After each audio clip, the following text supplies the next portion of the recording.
Hello and welcome to episode 2 of the Weekend Spectator with Paul and Grace. My name is Grace Reilly, And I'm Paul Kengor. I'm the editor of the American Spectator. and And we've been doing, this will now be, I guess, our second official weekend broadcast, right, Grace? We did one, we did one a couple before this on my conversation with Jordan Peterson, right? That was called, I think, God, Evil, and Jordan Peterson. And you and I have actually done a couple podcast recordings before because you were an intern at American Spectator. You've done a bunch of video journalism. In fact, I think probably for almost a year going back, right? In your archive, you've got a bunch of different video interviews with people. But we've officially launched the Weekend Spectator with Paul and Grace last week. So now this is the second installment in that podcast. And welcome. yeah, it's so great to have you here. We're so excited to be working on this, as we said last week. And this week, we're going to be talking about a piece that Paul did about a week ago, but something that's going to be relevant all the way up until the election. He wrote a piece titled Beware of AI's Influence on the Election. And it goes into basically the extent of AI as it develops from the standpoint of Biden, Trump, how it can affect both campaigns, what both think about it. And this is a topic that is continuing to develop. I remember when I didn't know what Chat GPT was, for example, and for those of you who don't, some of you listening may not know, I didn't know for a long time because I was not paying any attention, but I heard about it in whenever I was in school because people use that to AI write their papers and this and that. So it's basically emerging in pretty much every form, video, image form, written form, where AI is basically doing everything and getting more and more advanced, where it's harder to tell if something is fake or real. Yeah, in fact, if you look at the photo at the top of that article, I would encourage people to look at it. And I, I had to do a double take when I saw it, but it's Donald Trump and Joe Biden sitting across from each other. All right, like sitting down, like they're engaging in a conversation, not like the debate that we saw a couple of weeks ago, right, where they're up there on stage and Joe has that, as Dan Flynn described, a catatonic look. He's kind of staring there, and Trump's in the split screen, That was real. kind of looking at Biden, and they're arguing about their golf game. But this looks like the two of them sitting across from each other, and having this kind of thoughtful conversation. But it's AI generated. It's fake. Donald Trump made famous, right, the phrase "fake news" in the 2016 campaign. So we're now seeing with AI, especially what they call generative AI, where they can generate bogus language, text, video, pictures. We can now see really, truly fake news. So Trump, when he said that, was referring to maybe a biased piece by AP or CNN, exaggerated, not giving both sides of the story. Maybe something you get from your Yahoo feed or whatever. That's what he meant by fake news, kind of exaggerated, one-sided news. But now this can be truly fake news based on fake video. So manipulation, distortion, video creation. Sometimes people hear the word AI, artificial intelligence, and their eyes kind of gloss over it. It sounds like some sort of computer science thing. But the potential of this to influence news, the election, and in fact, before we get to the election and how it could impact that in November 2024, just a few weeks ago, the White House spokesperson, KJP, she went out there and accused the Republican National Committee research team of what she called cheap fakes, of allegedly taking video of poor Joe Biden, right, and somehow manipulating it or distorting it to show a confused, addled Joe, which, as we all know, is not the real Joe Biden, right?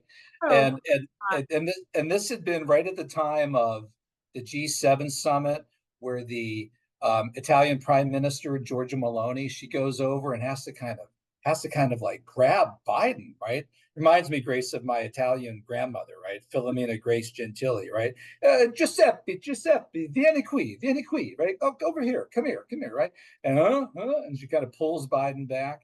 Then there was Macron in France had an incident like that. That all the June 6th Normandy D-Day stuff. Biden there too, looking confused, kind of staring off. Into Uh, space. yeah, George Clooney, Julia Roberts. There's a bunch of these examples, and then KJP comes out and says, "Well, this is video manipulation, cheap fakes by the Republicans." Everybody knows that it's not fake video. Everyone knows it's true. And We've been if watching anyone didn't it. know, yeah, and then if anyone didn't know, man, like the whole country found out when Biden walked out onto that debate stage, and everybody said, "Holy cow!" Right? Look at this guy, right? Look at this guy. He's too old. So that kind of killed him right there. But the point is, regardless of what KJP said, if you wanted to, you could distort video to do that. The Democrats could do that to Trump. Imagine the whole Russia hoax, the Russia dossier and everything. Imagine Trump in Moscow doing, allegedly sexually improper things. Forget about a fake document alleging these things. They could cook up fake video of something like that. Democrats, liberals, progressives, the Russians themselves, the Chinese. And my fear is, what if you were to cook up something like that and drop it and it goes viral, like 8 a.m., November 5th, 2024, before, and Trump and his team set out to disprove it and show that it's truly fake news, a fake video, but not before about 60 million votes are cast. Well, and the other thing too that I think of is, first of all, I'm thinking back to the start of the Israel-Hamas war, and at the time Yeah, there were a lot of videos floating around, and at the time people were saying things that were AI that weren't AI. First of all, so there was a whole controversy. The first being that there were reports that babies were beheaded, and a bunch of people started saying that that was actually wrong. It was AI, that images that were being shown, but that was proven false. It was not AI. That horrific thing really did happen. But the point being, when that happened, people, and this is really in politics in general, just with how hostile the political environment is now and how divisive it is, when people see something, they make up their minds and then yeah. they lock and key it and then move on. What I mean by that is people don't change their minds very easily, even if they find out, oh, that was actually fake. People hear something like that or see something like that, and then they just decide it's true because it's the first thing they saw. They saw it viral, it was everywhere. So the other potential problem with this is that even if a video was fake or proven to be fake, you still have that psychological prideful element where a lot of people, even if they found out something was fake, the damage is done in a sense. So that's just another layer, and that's kind of a different conversation. That's just the way that politics is now, and there are countless examples of that. But But look at that example you're getting. That with I hadn't even thought to mention that in my article. Yeah, Hamas and Israel. I mhm, mean, you could. It'd be hard to come up with fake AI. One would think maybe. Well, no, it wouldn't. Of rapes or whatever, but you could easily come up with fake AI of people parachuting, hang gliding into Hamas hang gliding into Israel, right? Which they actually did. They actually did do that. they But did. that would be something easy to fake, right? Where people wouldn't know for sure if that was correct or not. I'm thinking of 3 or 4 articles ago for the American Spectator. I wrote a piece on Representative Jamal Bowman, who was a member of the squad. He's the only male member of the squad. This is the awful group of Democratic Socialists of America candidates who now run as Democrats and get elected. AOC, Ilhan Omar, Rashida Tlaib, Cori Bush. I mean, the very worst, most far left members of Congress. But Bowman alleged that video of Israeli women being raped by Hamas was propaganda. It wasn't true. That's what he claimed.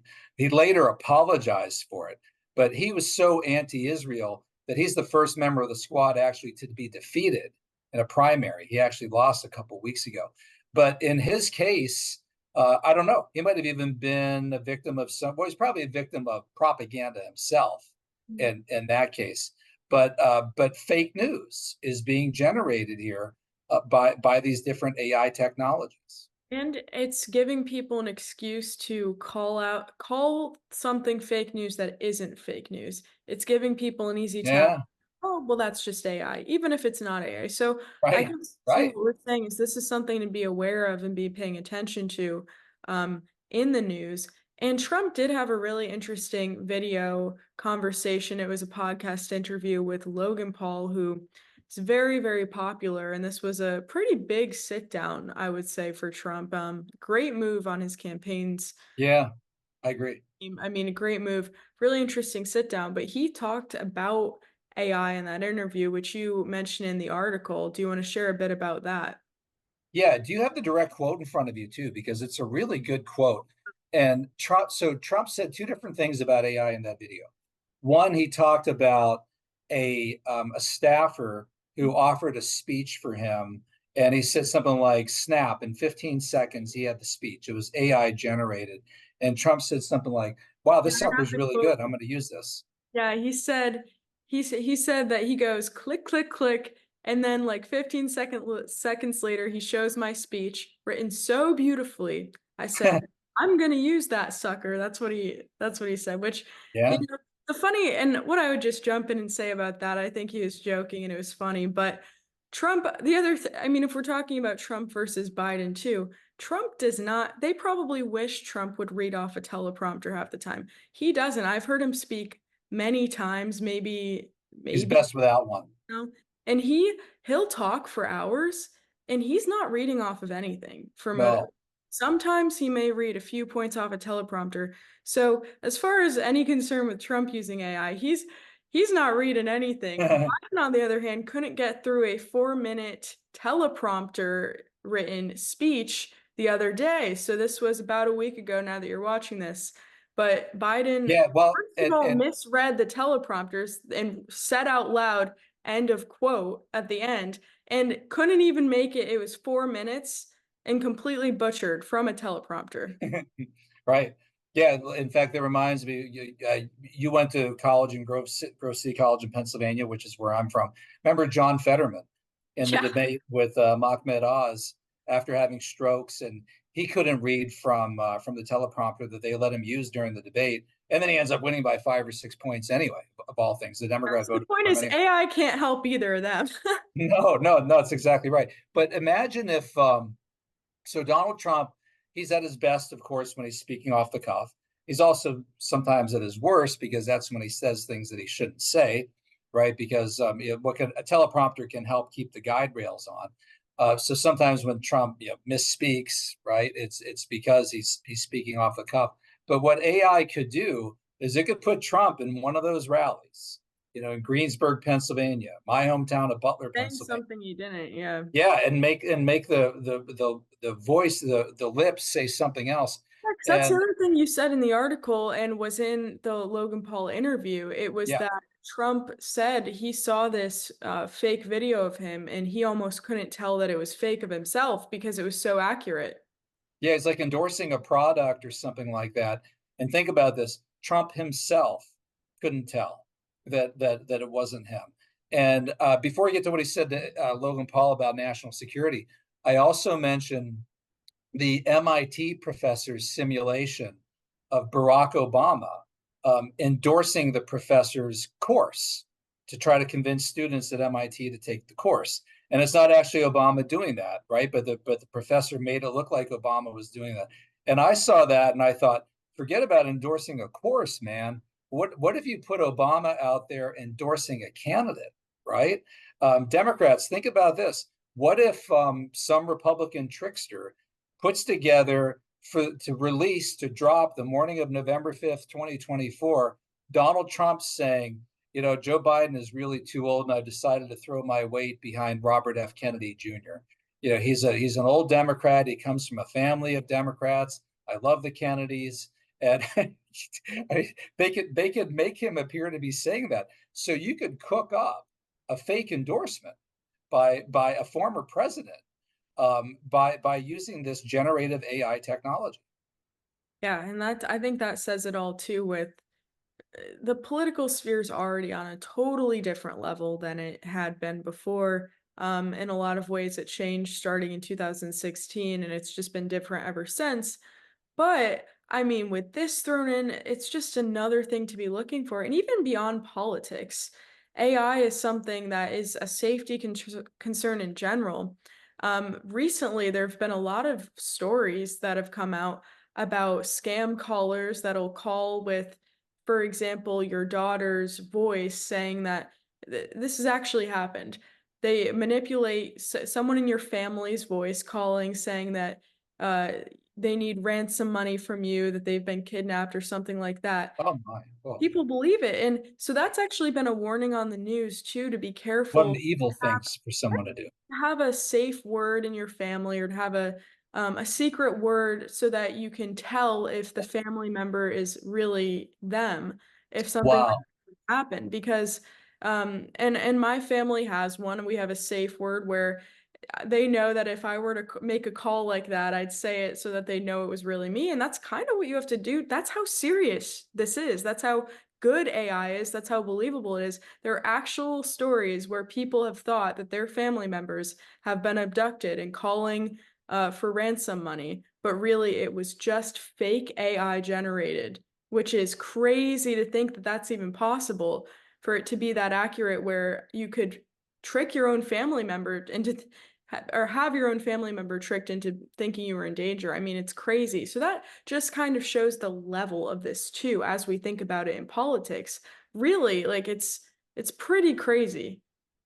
Well, and look at taking this to the level of national security. The other exchange that Donald Trump had with Logan Paul was about, and you might have this quote in front of you too, if you could read it, if you have it in front of you, about a nuclear strike, right? Correct. About, do you have a quote in front of you? I will in a second. Let's see. Yeah, Everyone, while I'm looking for it, this is your plug again to make sure that you read the article. yeah. Okay. Check out the article. Beware of AI's influence on the 2024 election. And while you're looking that up too, I should stop and say that this presentation has been negative toward AI. There's so many good things that could come from it. It reminds me of like nuclear energy, right? Splitting the atom, fusion, nuclear power can be used to heat homes, generate electricity, do all these good things. But put in the hands of bad scientists, it can also be used to blow up the world, right? If you had to, for nuclear weapons. All the great things. I mean, your GPS, the fact that you don't even need a map anymore in your car. And by the way, I would advise you to still put maps in your cars, right? It's kind of outrageous that we rely on this little GPS to tell us go this way, go that way, go this way. Bob Terrell and his wife Jean and I were driving the other day from New York City to New Hampshire, and I didn't have a map on the car; it was a rental car, Grace. And it gets me on 9A North to the Hudson Parkway, and then pretty soon I'm in Connecticut, and then I'm in Massachusetts, and then I'm in Vermont, and I'm in New Hampshire. I had no idea where in the hell I was going. I thought, wow, I'm in Vermont. Well, this is a pleasant surprise. And all I'm doing is like a robot, Yeah. turn right, turn left, turn. No idea where I'm going. But the beauty of it is that this AI GPS guides you and allows you to do it. And So there's a lot of good that comes from this too. most people in Medical my generation have diagnosis. never used a map, which probably isn't a good thing because we It's should. making us geographic illiterates. It really is. Yeah, exactly. No, it's so true. And I found this quote, so I'll read Yeah. it. You wrote Trump that, to Logan Paul. yeah, Trump told Logan Paul that this technology is downright scary because of national security implications. He conjured up fabricated imagery of a sitting US president asserting that, quote, 13 nuclear missiles had just been launched against an adversary and would strike in 13 minutes. And then you write that Trump told Paul that he had asked Elon Musk if any adversary like China or Russia could immediately know that's not really President Trump. And Musk told him, no, there's no way. So, Yeah. I mean, that's really serious. This can cross serious lines, is the point. Right. Imagine how an enemy could do that against the United States to turn the United States against another enemy, right? And the Cuban Missile Crisis, October 1962, and that leads to JFK and Khrushchev, the United States and the Soviet Union, putting a red line, a hotline in the Oval Office and also at the Kremlin, right? Which is like a red phone, and if that thing rings, that's the General Secretary of the Soviet Union calling you directly to the President of the United States, and it's to tell you, hey, I'm really sorry. There are missiles in the air, and we did not launch them. This was an accidental launch. I don't know what to do. It was for that kind of a crisis. But you could now misusing AI generative technology, you could fabricate that whole scenario from pictures of the things in the air to the actual voice technology, the phone. And you have Donald Trump saying that to Vladimir Putin, right? Xi and the Chinese could have the Soviets or the Russians say that to the United States. And by the way, the Russians practically invented disinformation. The Russian word is desinformatia. Read the great book on that by Ion Pachepa and Ron Richlack. Ion Pachepa, he and I wrote a piece for American Spectator a few years ago. I wrote the foreword to that, Disinformation. That's an amazing book. That's a great book that they did. But Vladimir Putin at the KGB was trained in desinformatia, disinformation. So it's not beyond the Russians or the Chinese to do something like that. Maybe not to launch nuclear war, but definitely do something to weaken their adversary. Yeah, and it's very, very crazy. I mean, and the other thing is it keeps advancing too. So definitely, I mean, be on the Yeah, it's look. only going to get better. Exactly. Technology. And with this, I think really the point is to be on the lookout and be aware of AI and its impacts. And we actually, at the American Spectator, writer Aubrey Gulick has a whole column on AI. Yeah, right She on. writes, she writes this column. So if you're interested in seeing how this comes into play in different parts of politics, it's not just a column that's about AI, it's about a lot of different topics and how this relates. So it's really interesting and has a lot of different um, types of articles. So definitely worth checking out. And it's called Fact Check the Bot, and it's Aubrey Gulick. So even if you just go to her author page, you'll be able to find that. But that's also worth reading. And there are a lot of articles at the American Spectator about AI where you can learn more about the topic too. Yeah, if I could add to that, so we had one of our supporters of the magazine, Bob Terrell, and we asked him, so what would you be interested in seeing more of? And he said more articles on AI, and I didn't even realize how many we had done until I went back and started looking. Yeah, not only does Aubrey Gulick write about it all the time, but we found dozens of articles on it, and often they're a little bit harder to find because they're not under the title, the name AI, which doesn't interest a lot of people. Unfortunately, it's not a popular click thing, right? Put a word like sex in the headline, people click that, right? but not AI. I think But that's another thing AI is involved in now, which is not a good thing at all. I mean, that's another whole oh, think about that. Wow, yeah. that's another The thing. blackmail possibilities Mhm. are, and here again, the Russians and the Chinese are infamous for Oh, this. yeah. Yeah, the There was Chinese had Yeah, the Chinese had a thing called the honey trap, which was about, and so did the Russians. In my book Dupes, I talked about Ted Kennedy, and they created a fake wedding in the Soviet Union. I actually have pictures of it in Dupes, where Kennedy is dancing with a fake bride, and the Soviets are getting him drunk off of his gourd, which is easy to do with Kennedy, and then who knows? And all of their hotel rooms were bugged with cameras. I had a friend tell me, I might have quoted him in that book, or maybe in an article for Spectator, about how from the minute he got off the plane in Moscow in the 1970s, he was being watched. And he went to a bar, and a Russian girl kind of was there in a minute, kind of on him, right? Propositioning him. And he had been warned that don't go home with the girl here because this could be to blackmail you. and I So mean, we with have that in the US too. I mean, But with Yeah. AI, you don't even have to engage in the act. They can fabricate you Oh, yeah. in that kind of a situation. This is another thing that was just in the news. It was a mother and her daughter who went on, I believe it was Fox News, I can't remember, but the point is this was just a story where the daughter, someone had somehow, I'm not sure the exact story, but the gist of it is that there were fake images of her up on Snapchat or something else because now AI has capabilities like that. Horrible. Like again, so stuff like that is also happening. So this is an issue that goes So beyond images of the girl like maybe naked, her that. naked body or They something. mhm, Yeah, yeah, fake them, yeah, completely and fake. that kind of thing. I mean, that was being done in movies in the 70s and 80s, right? Where an actress wouldn't want to actually like take her clothes off, so they would use, I guess, body doubles, right? Yeah. But That's this and that today, yeah, you don't even need to do that. You can just somebody could take your own daughter, child's face, right? And wow, it's yeah, it's just unbelievable. which is horrific, horrible, and it just kinda that honestly just shows the downfall of society that this is even a Huh. thing.